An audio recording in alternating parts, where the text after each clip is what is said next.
have you accepted degeneration as normal? Sit with this for a second. Because often collapse doesn't look like chaos until after the fact. It just looks like the status quo. It just looks like normal. Things don't just fall apart overnight, they erode quietly. While everybody else learns to live with less energy, less patience, more irritation, less desire, and more friend zone roommates, less presence, and more doom and wisdom scrolling. In the name of rest. Feeling like we're not getting enough time with our kids, even though we're spending 3 times more time with our kids than any previous generation of fathers in history. I'm wondering, where are we? We're not here. We're physically present, but mentally, emotionally, elsewhere. We're absent. Just tolerating the degeneration, tolerating the disconnection, the slow erosion. In our passivity, we just tolerate all of it. But where we are right now, the challenges that we face, this didn't start with you. Just a few weeks ago, I talked about Mallory Millett, her sister, and her friends gathering at Leela Karp's home in 1969. Why are we here today? To make revolution. And how do we do that? By destroying the American family. And how do we do that? By destroying the American patriarch, by taking away his power, by destroying monogamy. Record numbers of girls becoming women who have foregone marriage and foregone children, crying themselves to sleep, grieving for the children that they never have. 1/3 of a generation, Gen Z, dead because they've been aborted. Record numbers of boys becoming men who live with their parents into their 40s, becoming bitter and resentful against women, the incel culture. And we're all sitting here wondering, how the hell did we get here? Where did this all go wrong? What's happening? Is this normal? I'm going to tell you something. It's going to confuse you at first because it has something to do with cats. Yep, that's right. I said it. You heard me right. It has something to do with cats. And no, not J.D. Vance's liberal cat ladies, not them. But before we get to that, I have to hit you with something else because we spent so much time on feminism last time. I have to give you something else here. I got to hit you with another side of things. And if you're in the live stream, you're going to get this whole thing. Not in the live stream. If you're in the Riverside live stream, you're going to get the whole thing. If you're not, you're going to miss out on it. I'm going to play a clip for you right now. I want you to listen to this. I want you to pay attention to this. Where do I resonate with this? Where do I feel like he's right? Where do I feel like he's wrong?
Where's he wrong? Where's he right? This is the problem with living our lives to just please women and finding our worth through women, is that we do things, well, just to please them. And we say, yeah, all right, honey.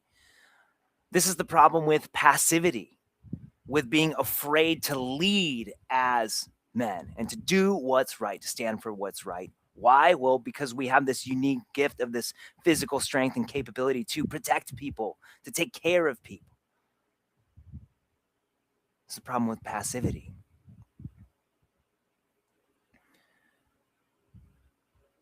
We talked about feminism last time. Destroying the patriarchy, destroying the family.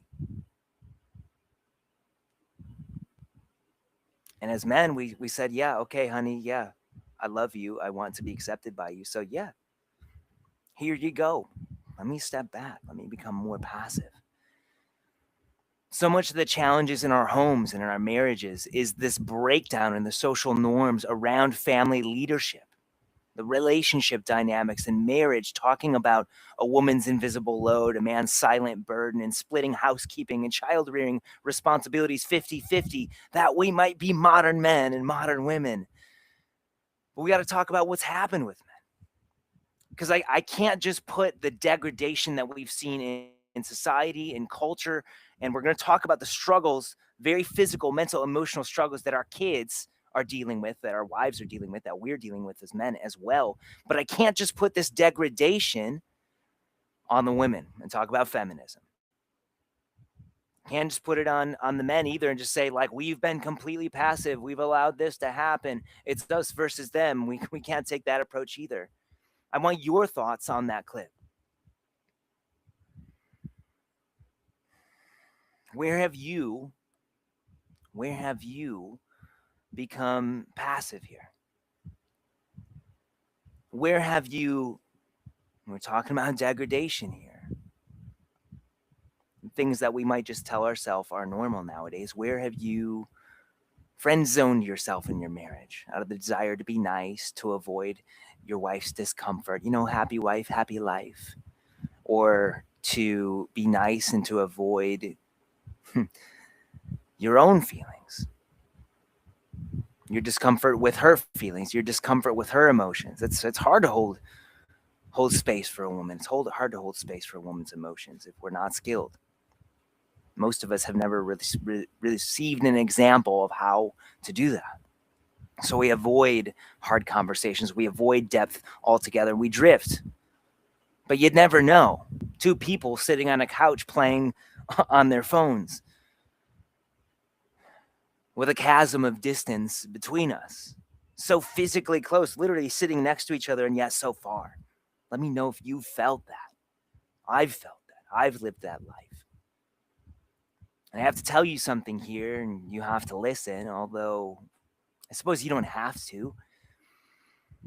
If you'd like to continue tolerating the slow erosion of yourself, your relationship, and the same slow erosion inside of your children that will follow them throughout the course of their lives, and it will follow them, you have to listen. You don't have to if you want to stay on, keep on tolerating this, but also then why are you here listening to this? And this stuff is going to follow your children. The CDC has said that kids follow 80% of our lifestyle habits, our ways of being, the ways that we are throughout the course of their lives. They pick up 80% of who we are. And it's not everything. This is just an average. If we have poor exercise and poor nutrition habits, we eat like crap, we don't exercise at all, there's an 80 to 90% chance that our kids are going to follow that route. And yet, on the contrary, there's 2 to 3 times greater chance of being active, eating well, health and fitness if dad is fit too. Our kids follow our communication and conflict resolution skills and habits and patterns. There's a 70% chance that kids that grow up in a high conflict household will create their own high conflict household. Our kids, when things are tense, are going to inherit our yelling or stonewalling, our sarcasm or our emotional withdrawal, how we fight, how we forgive, how we repair. They're going to pick up our emotional regulation. Do you blow up? You have a short fuse, you lose your temper. Do you shut down? Do you distract yourself in the phone because you want to numb out to all of it? Your kids are going to mirror that. Our kids learn how to process and express and regulate stress and emotions through co-regulation with us. That's just being in space with us. They pick that up through our nervous system. I've talked about this if you go back to my story, especially the safe harbor effect. They also learn those things, how we process, express, regulate stress and emotions through mirroring, through watching. What does dad do when he's under stress? Does he play on his phone? Does he get snarky with mom? Does he overreact to us? Does he have a beer? What is it? They pick up your relationship, your marriage. Your daughter is watching and seeing what to look for and tolerate in a man. Your son is watching and seeing what to emulate, how to cherish and care for and court a woman. And if you're here, you already know all this stuff, but perhaps you don't know the extent or the significance. And 20 years ago, a lot of the stuff that I talk about here, what we talk about in this realm of showing up as legendary men and husbands and fathers, fell into the category of, well, that must be nice. Guys that went to the gym, guys that ate well, guys who went to yoga, who meditated, who do breath work, that all fell into the realm of, well, that must be nice. I could never. That's not for me. It was a luxury. But now, guys, it's a non-negotiable. And we could talk about all the same stuff that I have talked about hundreds of times, and I never get bored of it. How men lead in 14 out of the 15 leading causes of death over women, how 150 workplace accidents happen every single day, 95% of which are men. About 40,000 suicides, male suicides, happen every year, and 3/4 of the suicides that happen are men. Our children are disproportionately affected in every single measure, not just by an absent dad, but by a dad who's not entirely there, not giving them everything that he's got, not giving his wife everything that he's got, not showing up as the example, and instead he's emotionally withdrawn, playing video games or playing on his phone on the couch or spacing out because he's in his head with all the stress, the invisible load that he's carrying while his kids are playing around him. We could talk about all that stuff. And yes, we have to talk about cats. We have to talk about cats today. We got to talk about cats too, because cats, Francis Pottinger, guys, began to research cats in the 1930s because, well, they weren't making it through his studies. I think he was studying thyroid, and they were not making it through his studies, so he couldn't do anything with them. And he was wondering, what is happening with my cats? And this question of his began 10 plus years of studies. Why were my cats getting sick and dying? It's a question that he was asking. He split them into two groups, sometimes more than that. Sometimes he did mixed groups, but he split them into two groups. One group he fed, because he suspected the food, he suspected the inputs. He fed one group raw food, raw milk. You know how delicious and beautiful raw milk is. And the other group, he fed processed food, overcooked food, and pasteurized milk. That's, if you're not familiar with pasteurization, they basically boil it and heat it so much that it kills all the beneficial properties inside the milk. And what he saw was these troubling changes over generations, and also changes within the first generation of cats that were switched to pasteurized food and processed overcooked foods. The raw cats were strong, they were robust, they were energetic, they recovered really well from stress and from being startled. They had no problems mating, birthing, caring for their kittens. The males maintained hierarchy without grudges. The females cared for their kittens, and they were relaxed, and there were no issues with that. But the processed food cats, He noticed marked stress increase in the processed food cats. They were neurotic, they were anxious, anxiety in cats. They became irritable, their immune systems compromised, they got sick all the time, they became lethargic. They began to get these abscesses and sores, especially around their mouths. And in the second generation, the bone structure began to degrade in the cats. They began to have spongy bones, more susceptible to injuries. And look back at your World War II grandparents, your grandfather's great grandfather who was in the service, your grandmother, great grandmother serving as a nurse. You can look at their facial structures, and then you can look at men nowadays, males, even the boys, and you can see a very massive difference just in the facial structure. We used to look more masculine. But in the second generation of Pottinger's cats, the male cats began to become more docile. And their bone structure started to change. They began to become more slight, like the female cats. The female cats began to become more aggressive, even dangerous to handle for the researchers. The male cats began to have trouble mounting the female cats because of this aggression. And both the male and female cats struggled to recover from stress, from being startled. They were nervous, they were anxious, they paced all the time. And they would withdraw to hide, something that they didn't see in the raw food, healthy, robust cats. And then they began to experience, in the first generation and the second generation, infertility, miscarriage, stillbirth, things that rarely happened, if at all, in the healthy, robust, raw-fed cats. The female cats struggled to bond with their kittens now in the second generation.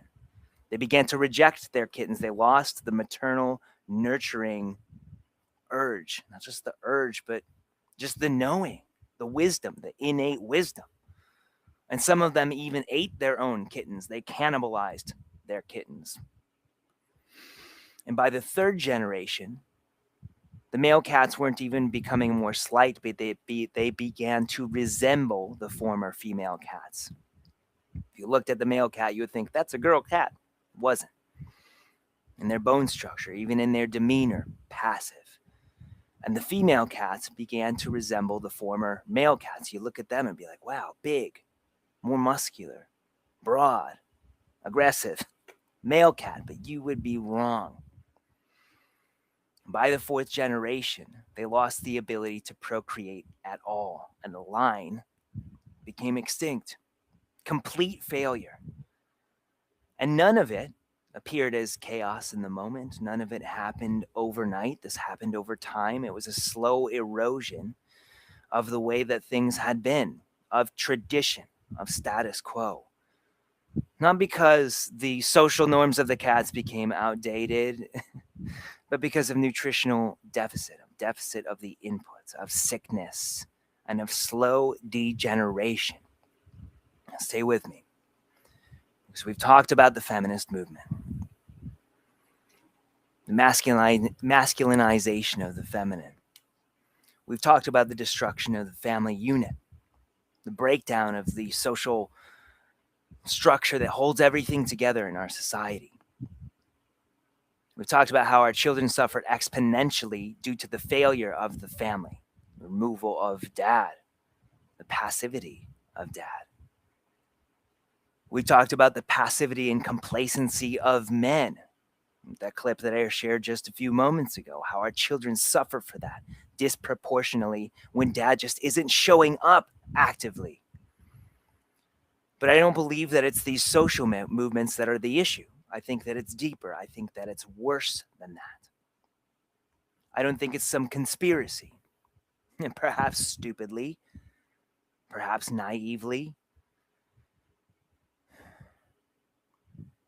And naively, we introduced processed foods after World War II, after our women entered the workforce and saw, wow, I can work, I can make money, I can bring something else home. More taxable income, more meaning, for women. Filling in the gap was fast foods because there was just no time to make food anymore. Distracting ourselves and our kids from the busyness of it all with more activities, with TV, distracting ourselves from the stress, the overwhelm as we drift further apart from our wives and our families, the trope of the overworking dad in Hook and the Santa Claus.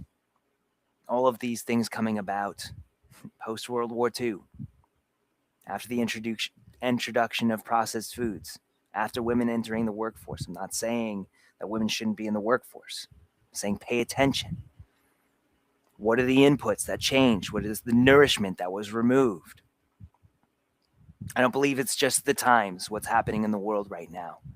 The breakdown of the family unit, of feminism, the passivity of men, passive male.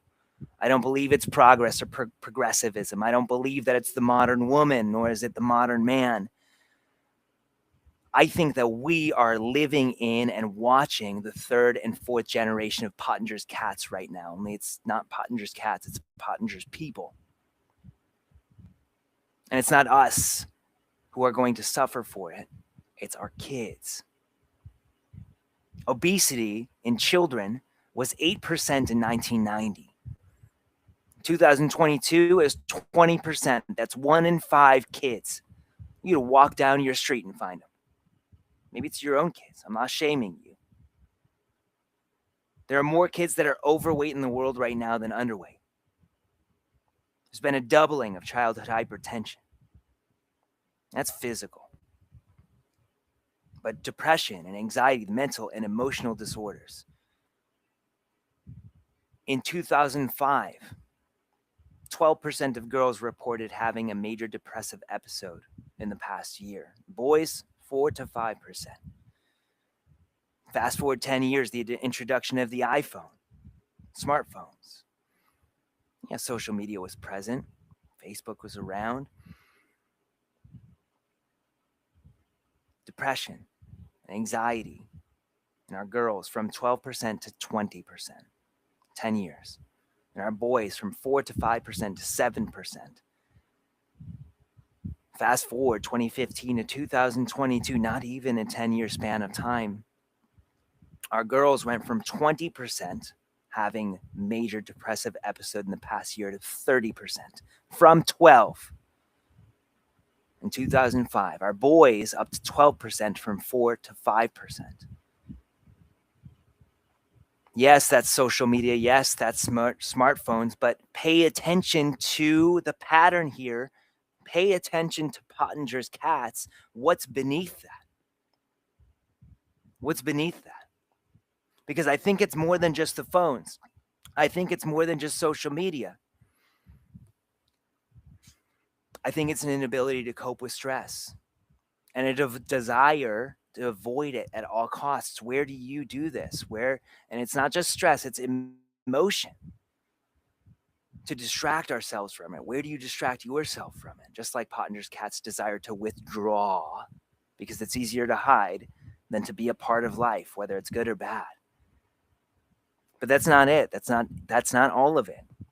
Because if we look back at the past 50 years, Dr. Shauna Swan's work in the book Countdown, and she has some great videos on After School if you go on YouTube, the levels of testosterone, the average level of testosterone in males has dropped 1% a year over the past 50 years. We are literally half the men that our grandfathers were. Erectile dysfunction has gone up at the same rate, 1% a year over the past 50 years. These are not just grown men like me, 30, 39 years old. These are 18 and 19-year-old boys having erectile dysfunction. And yes, boys access pornography at the age of 10, and the most consistent place that they find it, hardcore, anything goes, internet pornography, is at school. Part of that is that their dopamine systems are ruined. But part of that, Pottinger's cats, changes in the inputs. But it's not just testosterone and erectile dysfunction. It's not just the boys, because in women, Dr. Swan noticed the exact same thing: miscarriage and infertility increasing at the same rate. And actually, I think Dr. Swan updated her work in 2019 that at least testosterone, it wasn't 1% anymore. It's 2.7%. The average level of testosterone has dropped 2.7% a year every year for the past 50 years.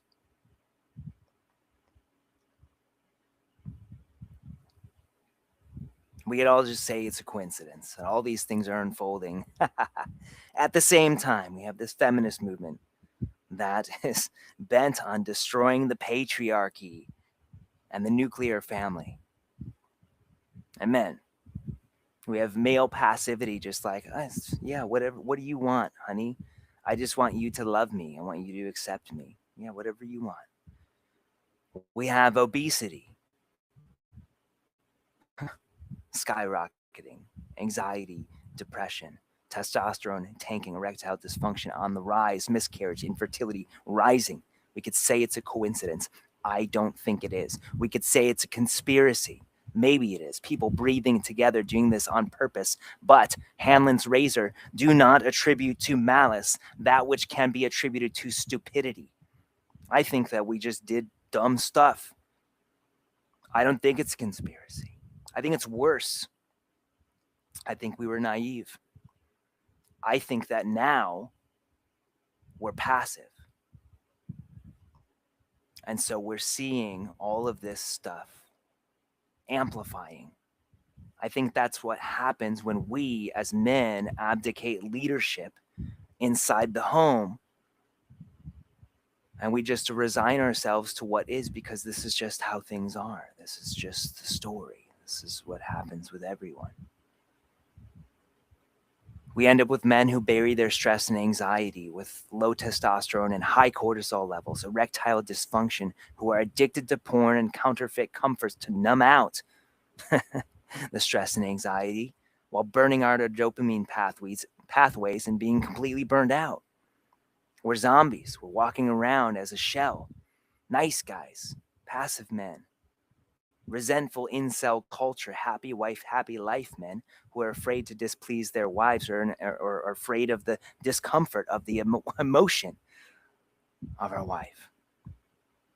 Men and women whose nervous systems can't handle tension or delayed gratification or effort or rejection and reach for instant relief because we just can't, we just can't feel bad. We end up with women who are anxious and hypervigilant, depressed, neurotically focused on threats, especially the threats of male. Think about all the women who would rather be alone with a bear in the wild than a man. Women struggling with low libido, tanking desire, their bodies closed. And maybe you've heard this from your wife: I'm just not physical like you are. It's a lie. Women are extremely physical when they feel safe. Women who are overwhelmed by the responsibility of mothering while balancing everything else. Because you can be a boss babe and raise kids too,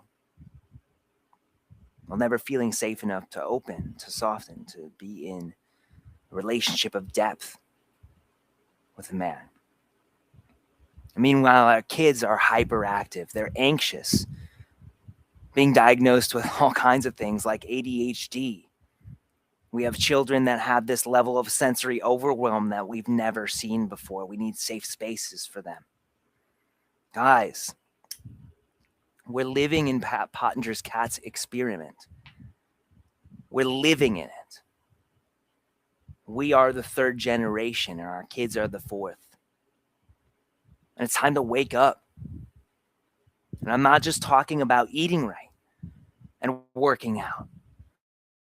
I'm talking about the shit that you've laughed at your wife for telling you to do. The yoga, meditation, breath work. And maybe she's told you need to go see a therapist, but I don't know. I don't know about that. But I do know about the emotional mastery work. I do know about learning what to do with this stuff that you're holding on to. Because if there was anything that stood out, in addition to the physical degeneration and degradation of the male and female role reversal and the loss of interest and play and ability to procreate in Pottinger's cats, it was this thing: sympathetic nervous system dominance. The cats became locked in the stress, the anxiety of chronic fight or flight activation.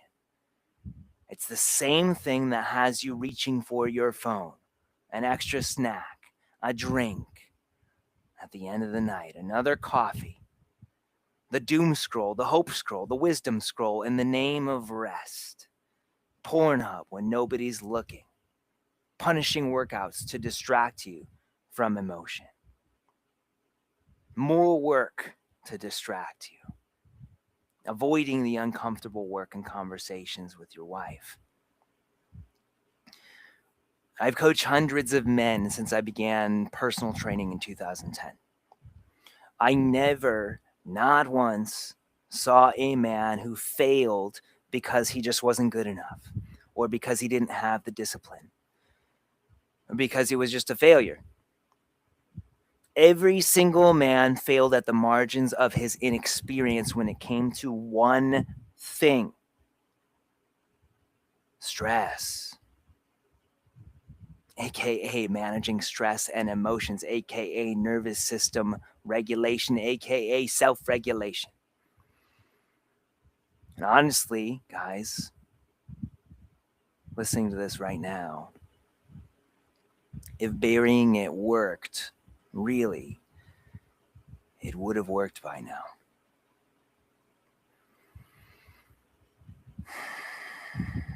With the stats, the way that things are shaping up, everything that I've told you, and that's not all of it, those are just some things. It's getting worse, guys. It's not getting better. And I can't imagine the world that our kids are going to grow up in, that they're going to be handed with when we pass on the torch to them. You know, I was looking at a reel with my wife. It was probably a year ago now, of somebody was at a museum and they were in an exhibit of smartphones and cell phones. And they were videoing this, and I was like, oh, there's my old Nokia chirp phone. I really miss that phone.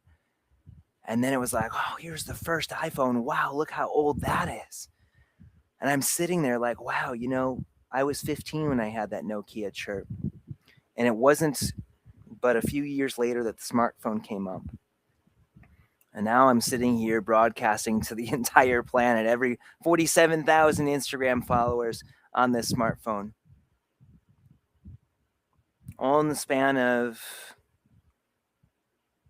10 years, 15 years. We went from a phone that was plugged into the wall to a cell phone, a Nokia chirp walkie-talkie, to one that I could broadcast this to you instantaneously anywhere on the planet. We are not built for that. We are not built for that level of connection, nor the level of stimulation that's on these phones, and we're just talking about phones right now.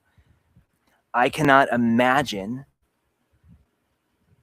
the pressures that our kids are going to be under. I can't imagine it. We as adults, we don't have the tools to manage the impulses of it, to give ourselves the right boundaries. But if we don't figure it out, our kids are doomed. And most of us are ignoring that and expecting our kids just to figure it out when they get older.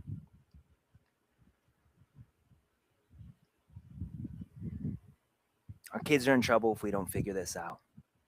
Talking about cell phones, the impulsivity around it, how just like it's this thing, it possesses you. How do you feel when you go somewhere without your phone? It feels like something's wrong, right? You feel naked. That's not right. How many times you pick up your phone and you're like, why did I pick this up? You find yourself scrolling on Instagram. I didn't do what I came here to do. How many times you come home and in the name of rest, you're sitting on the couch scrolling, feeling worse afterwards than you were when you were in it. And now you're a little bit irritated, frustrated that you missed out on time with your kids, and your wife is looking at you like, well, why didn't you help with dinner? Again,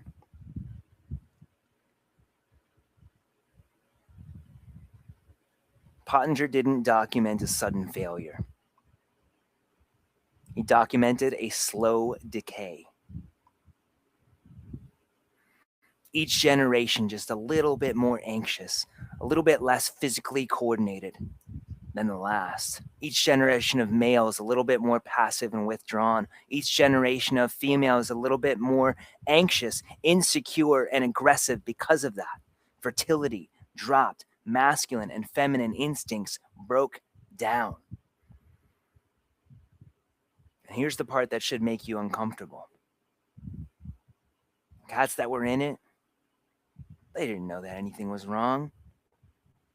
It was just all that they knew. That's how degeneration works. Through normalization. This is just how things are. Just gonna have to live with it. Buck up. And I'm not here asking you to think about exercise and nutrition. I think you're beyond that. I'm not here to ask you to think about lab experiments right now, or feminism, or male passivity, or even cats.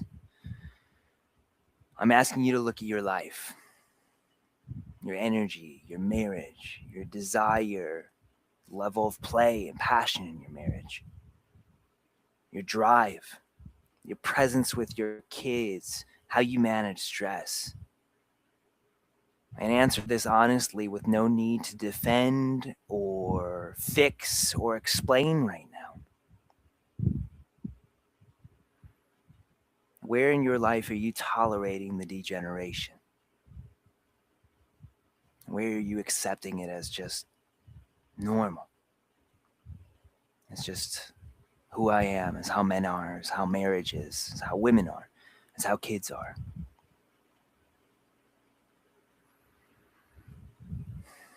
And what is that costing you?